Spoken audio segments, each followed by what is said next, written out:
And in the middle of March, I was standing on the top of a small sandy brown desert hill in the middle of Wyoming.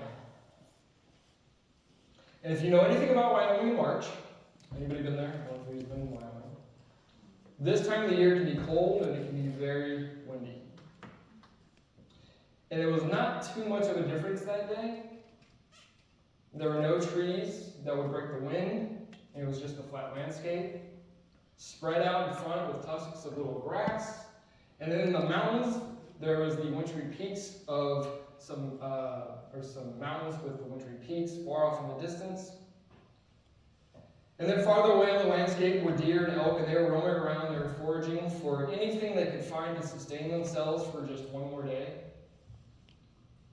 And if you're asking yourselves, like I was asking myself, probably the same thing. How did I wind up on a horse ranch in the middle of Wyoming at the base of the Bighorn Mountains? Well, my cousin,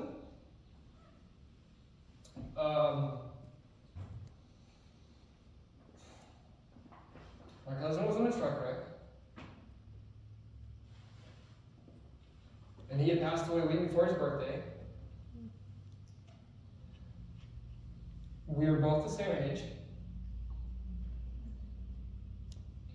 We were born 1 week apart. And he had snuck out of his house and was trying to get his girlfriend home in time before school started in the morning. He was actually going to a new school, transferring between the two schools.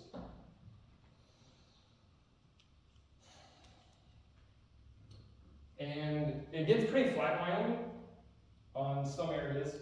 And so an elk jumped out, he swerved, the car rolled, and they both passed away.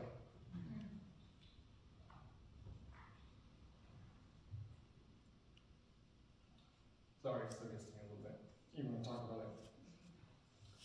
So, now family and friends, we're all standing around the coffin, top of this hill, said our goodbyes. And I remember looking around at those in attendance, and some were crying, others were silent as they stared off into the afternoon Wyoming sky. It was a void. But luckily for us, the weather had been pretty fair that day, and it was warmer than usual. It was still cold, but warmer in the afternoon sunlight. And the type of weather that just needs some jeans, maybe a long-sleeve shirt or a sweater and jacket. After the service ended, all I remember doing was running.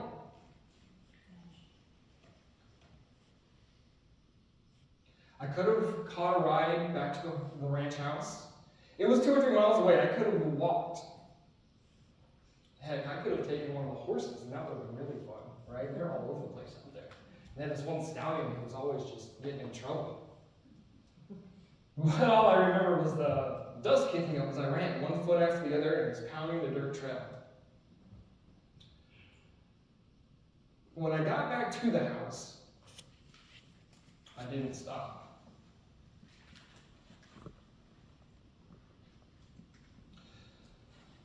I decided to keep running. And I ran a lot that day. I ran all over that Wyoming landscape. I ran up the foothills. I ran down along the prairies. And looking back, I probably looked like a crazy kid, honestly, a crazy 17-year-old kid after a funeral. I probably looked like a shadow of Forrest Gump, a teen that just picked himself up, and when things got tough, and I just decided to run. I just kept running that day. And you see, a year and a half before I stopped playing basketball, on the high school team, I began running cross country. I originally started it as an off-season training for basketball, but over the summer and fall of my sophomore year, I fell in love with running. I love the way my results were left up to me, and not just a team. There were many times that we lost a basketball game or a team sport, and I'm like, oh, if I was just in the right spot. Well, it was just up to me at that point. I love the exercise I was getting, and I love the loneliness of being out in the middle of nowhere with just my thoughts. It refueled me after school days and weekends working, especially if my mom got a hold of me. Then I was in the tobacco fields, and I was lifting like 100-pound tobaccos and putting up and hanging them for friends of hers. Running gave me time to focus on my faith, to walk with God. And that's what I want to talk about today. Just running. The scripture today in Hebrews chapter 12, verses 1 through 2, begins with a powerful assumption. Let us run with endurance the race that God has set before us. The author does not say if we run, but as we run. Our Christian life, he's showing us, is not passive. It's movement. It's something we sit back. It's something that we don't sit back and observe from a distance. Although there are those in life that would like to. It's an act of life that we're called to participate in. Every Christian should be aiming to continue this motion spiritually. The real question is not whether you are running, but where are you headed? And this thought shifts how we think about our faith. We often imagine spiritual struggle as standing still, feeling stuck, stagnant. But the Bible paints a different picture. Even when we resist God, we're still moving.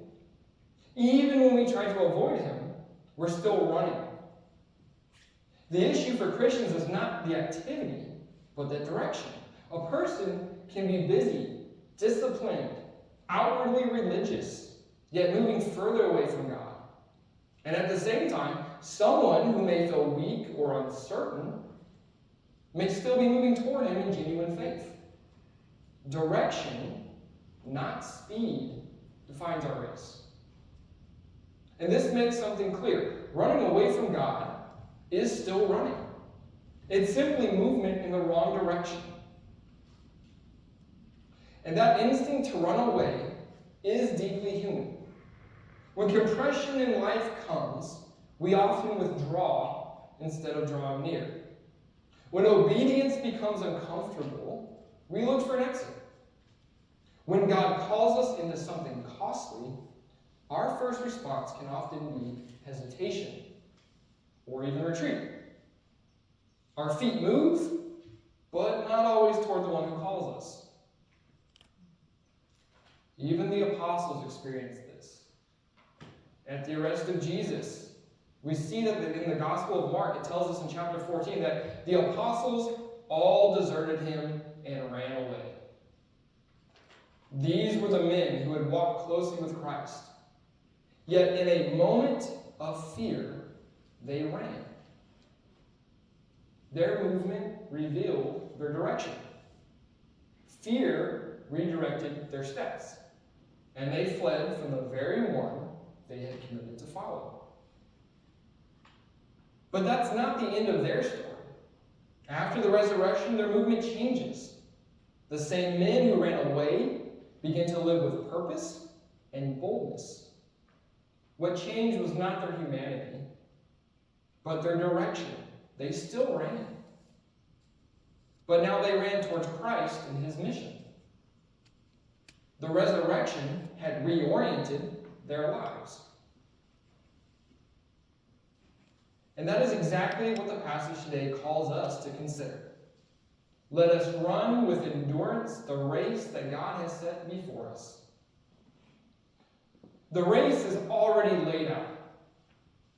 Like the cross-country races that I participated in high school, the course was already mapped for us when we did those races. In fact, we were allowed to walk the path before we raced it. Now, sometimes people would hang up little pieces of vines or put things out to trip people up, so you had to look out for those, right? But the path was the same. Sure, it wasn't going to be easy. It's going to be different, but you saw it and knew it. And so again, God has set before each of us a course. And through His Word, He's shown us the path. A course that consists of a life of faith, obedience, and perseverance. You don't have to create the paths or the path. You're called to follow it. Each one of us is given a different path. And life is going to carry you forward down that path. The only question is whether your steps will be in line with God's will or pulling away from it. In verse 1, the author reminds us to strip off every weight that slows us down, especially sin that so easily trips us up. Okay, we're running, Wait. Why? Well, if we're all running, then what we carry matters. I know when I ran, if there's too much weight, you might slow down. You might cause an issue. So you had to make sure you're wearing the right stuff. So if you're running, what you carry matters. The author identifies two things here, in fact. One is sin. The other is that weight. Sin's the more obvious of the two. We all know it is the direct disobedience that we do. But then there's weight. And here it means anything that slows our movement toward God. It may not be sinful in itself, but it becomes harmful when it hinders our pursuit of Him. In our lives, fear, shame, and guilt can act as heavy burdens, as heavy weights. Instead of bringing those things to God, sometimes we allow them to push us away from Him. We withdraw when we should draw near. And at the same time, there are quieter weights. Weights such as distraction, comfort, the desire to control. These do not always feel wrong, but they can quietly slow us down and redirect our focus. We even see this happen to Simon Peter after denying Jesus. Peter carried the weight of his failure, and that burden could have defined him. He could have wallowed in his failure and his running in the wrong direction. However, we see in the Gospel of John that Jesus meets him, restores him, calls him forward. The weight's not ignored, but it is removed through Christ's grace. It allows Peter to step back into the race. So even while running away, Christ gives us the power to turn our direction back to God if we so choose.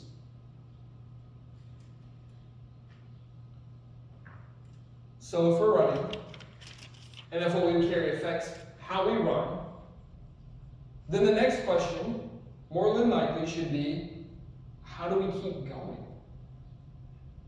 It's one thing to start moving in the right direction, which many Christians and those who find Christ do, but it's another thing to stay there, to stay on the path.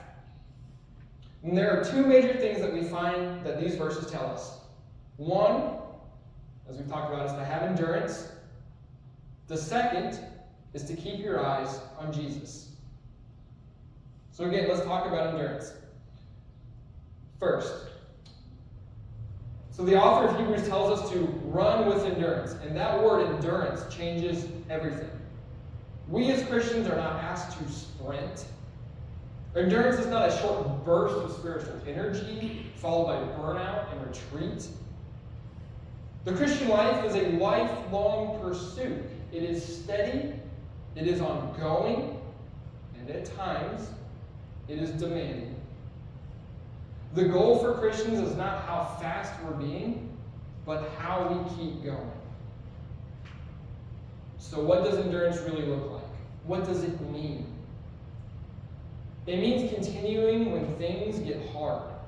And for many of us, things have gotten hard in life. And for those who have never experienced a rough patch, things will get hard. And following Christ can also feel uncomfortable in life too.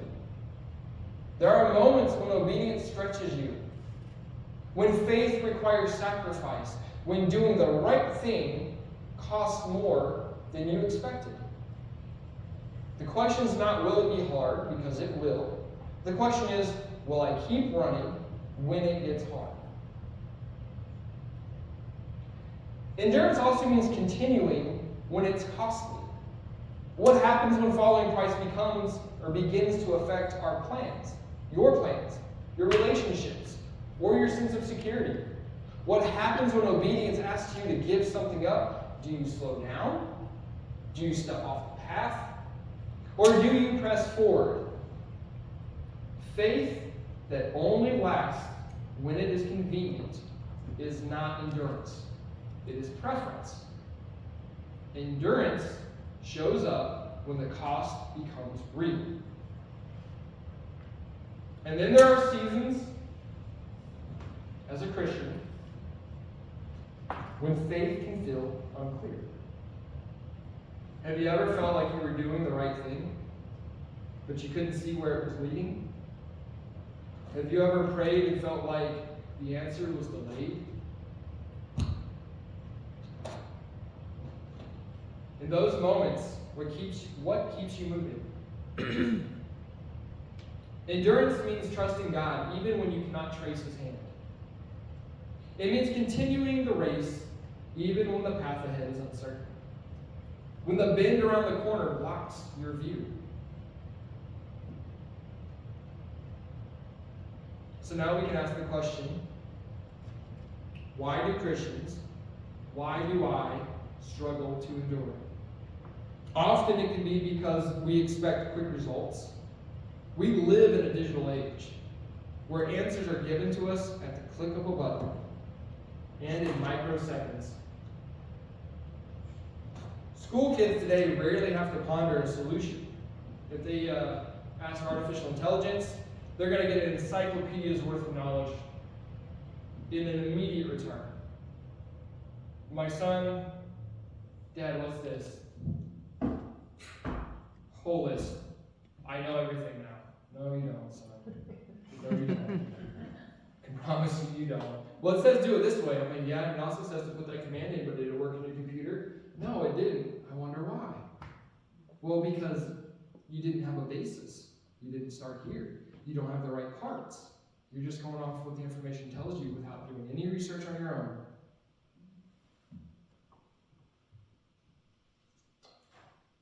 So thinking, pondering, things that we used to do before this digital age exploded, even talking with God on a walk, helps us build a life of endurance.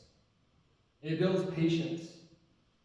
And patience can help us to learn how to retain peace in a chaotic world.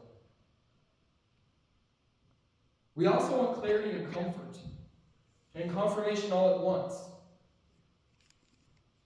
But the Christian life rarely unfolds that way. God forms us over time, not instantly. He builds faith through persistence, not shortcuts. When we look at the apostles, we see a powerful example. They did not just start well, they endured. Early on, they ran in fear, but after the resurrection, something changed. In the book of Acts, we see the same men who once fled are now standing with boldness. And what happened? They did not suddenly become fearless by nature. They became faithful through transformation. And why? Because they kept going. Even the Apostle Paul's life was marked by hardship, imprisonment, rejection, and suffering. If anyone at all, after Christ returned to the Father, had a reason to quit, it may well have been Paul.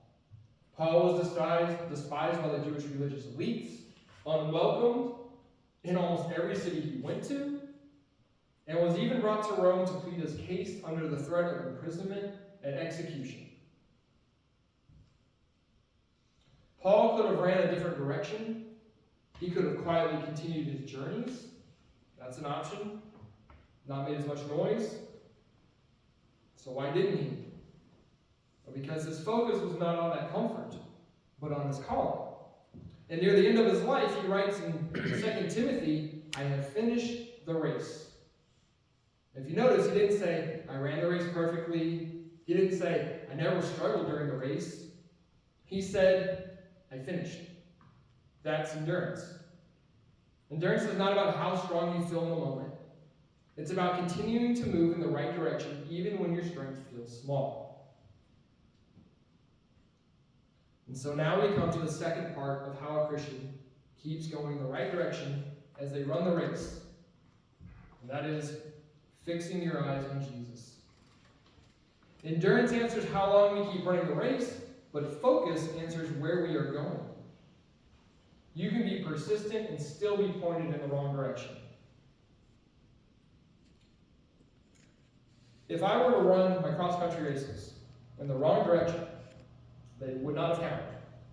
I will tell you that much. In fact, if you fall within the first so many meters, which happened to a guy who get run over, it also doesn't count. But that's a different story. So that is why it's written in verse 2 that one should keep their eyes on Jesus, the champion who initiates and perfects our faith. This phrase is intentional. The author chooses the word keep, not stare, not direct, not glance. And why? Because to keep your eyes means to set your gaze, to lock your attention, to refuse distraction. You see, direction is determined by focus, so wherever your eyes settle, your life will follow. If your attention is consumed by fear, you will focus on that fear. Perhaps you'll try to move away from it. Perhaps you will stay stuck in it. But if you choose to turn your attention to Christ, to anchor yourself in Christ, you will move toward Him, even when the fear is still present. And if we think about how this works in real life, we notice that when fear is our focus, we hesitate. We calculate all the risks and then even pull back. Or we run away. When we're young, a lot of times it's run away. Maybe that's because we're young and we can actually run away. I've gotten older and I have to stand there now after the hip surgery and go, well, I'm just going to take this. Here we go. But when Christ is the focus, something different happens.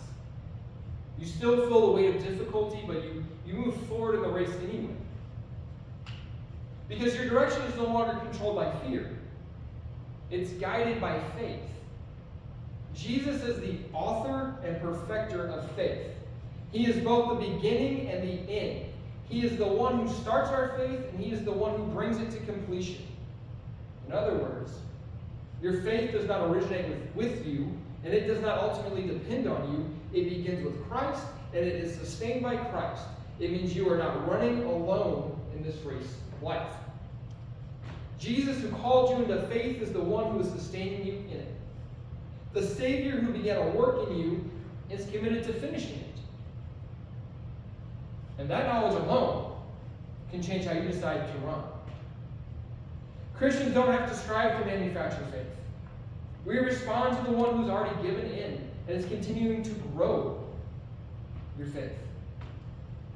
If your eyes are fixed on fear, you'll retreat. If your eyes are fixed on yourself, you'll grow weary. But if your eyes are fixed on Jesus, you will find the strength and clarity to keep moving forward. So, where are you running? Are you running from a calling you already know God placed on your life? Something He has made clear, but you keep delaying? Are you running from conviction, those moments when you know something needs to change, but you push it aside? Or are you running from surrender, holding tightly to control, because letting go feels too costly? You see, these are not abstract questions. They're the personal questions that we ask ourselves. Because all of us at some point have felt the pull to go the other way. And the truth we must face is that you can run, but you cannot outrun God. You may ignore Him, delay obedience, change direction, but His presence, His call, and His pursuit still remain. The goal is not to stop moving altogether. That's not possible. The invitation is to change direction. So real quickly, what does that look like in practical terms? Well, first, be honest about where you're running.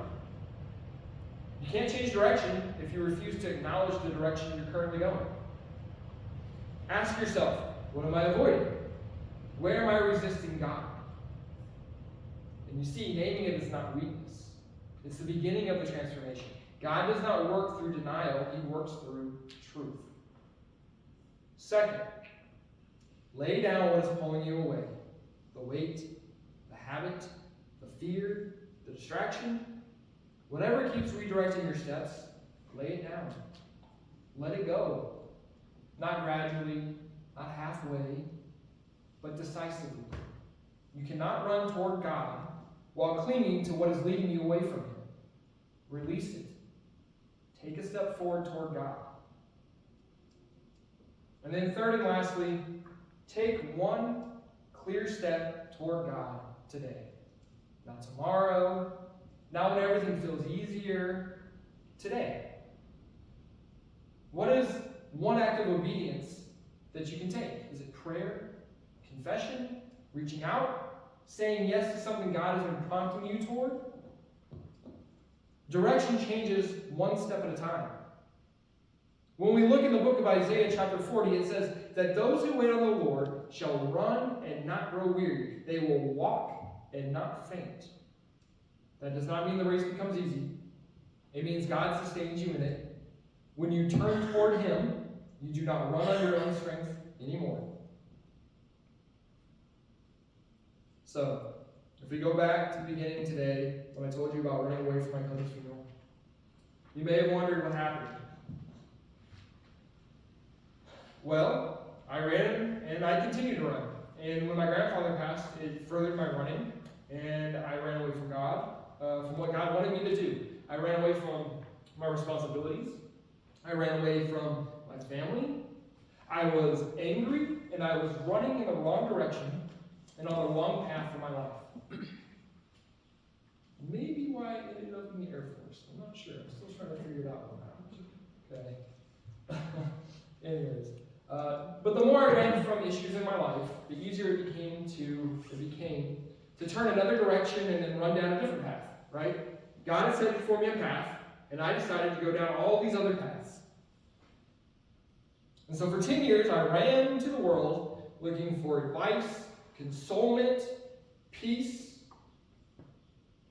And then after 10 years, when God had had enough and called me back, I changed my direction. I was weary, tired.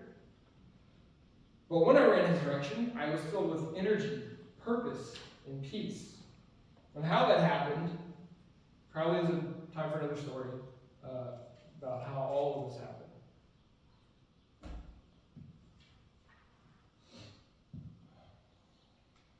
Now, as a father or a parent, it kind of feels like when your child hears you calling their name, and even after they've been playing all day, they're tired and they're sore, somehow they rally this energy from nowhere, and they run directly towards you. I've seen my son do it a million times. I want to. Home. Time to go home? Yeah, all right. So, the race has already been set before you. You're already running the race. You're already running. You don't need to stop running. If you've been going in the wrong direction, the same feet that carried you away can carry you back. So, fix your eyes back to Christ, persist, and keep running the good race until it is your time to finish. Endure. So be it.